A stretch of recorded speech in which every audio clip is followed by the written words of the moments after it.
Bonjour à tous, Alexandre Fous, je suis associé fondateur du cabinet Strada, qui est un cabinet de conseil et d'expertise en sécurité globale. Il y a aujourd'hui, chez Strada, on considère que c'est un sujet finalement, une lame de fond, qui a tous les aspects de ce qu'on pourrait appeler une révolution,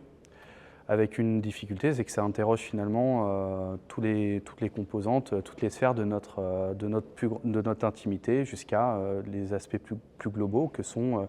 la compétition économique, mais également le concert et le jeu des nations.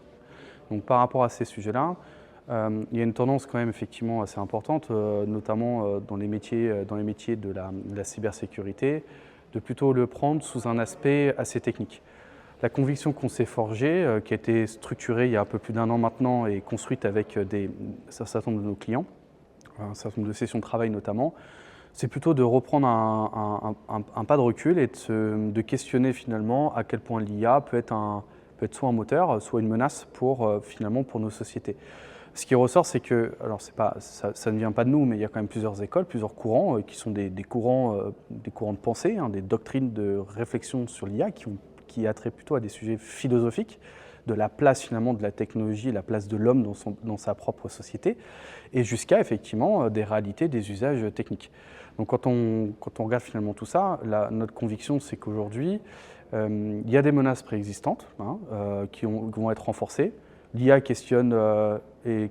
questionnante ou questionne par rapport à la place qu'elle peut avoir au sein l'IA par les États, l'IA pour les escrocs, mais l'IA aussi dans notre quotidien et l'IA pour chacun d'entre nous, qu'on soit un citoyen, qu'on soit un salarié ou qu'on soit un décideur. Et la réalité, c'est que notre conviction, c'est que c'est une révolution particulièrement disruptive et qui est difficilement maniable parce que d'un côté, il y a une sensation qu'on peut avoir des réponses unitaires dans le monde de la santé, dans le monde de notre quotidien, et en même temps, le sentiment que sans approche systémique, on ne va pas s'en sortir. Donc, notre conviction à date, c'est que c'est à la fois un sujet qui est source d'énormément de promesses, mais qui va nécessiter un encadrement important. Là où ça peut être complexe pour des sociétés comme les nôtres, qui sont plutôt des sociétés démocratiques, qui sommes initialement, qui avons construit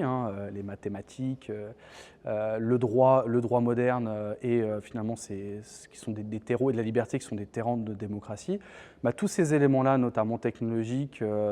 sont en train d'être potentiellement détournés, soit par un monde assez libéral, soit par ce qui est l'apanage des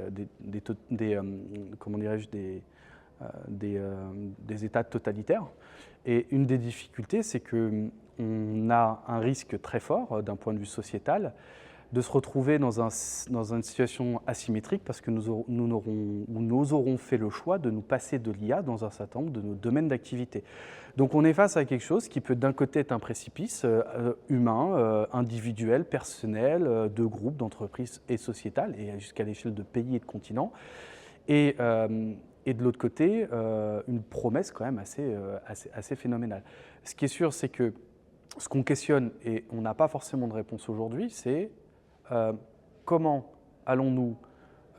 juguler le fait que nous sommes dans des territoires où le principe de précaution, le droit, la légalité, la protection des données, la protection des citoyens sont au cœur aujourd'hui de nos sociétés, VS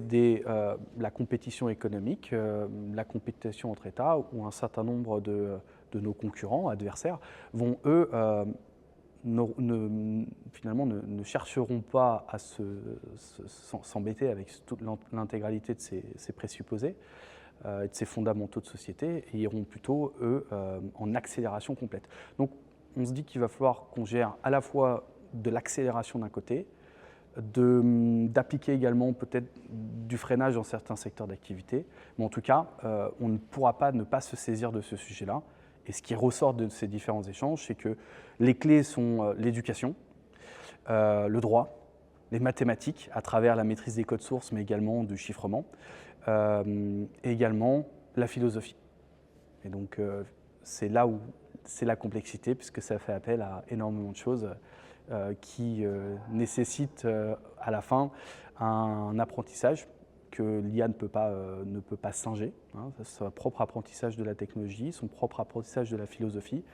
et la constitution finalement d'une pensée critique. Et je dirais que c'est ça le principal problème, c'est est-ce qu'aujourd'hui on a encore cette pensée critique nous permettant de mettre à distance la technologie tout en s'en servant au quotidien.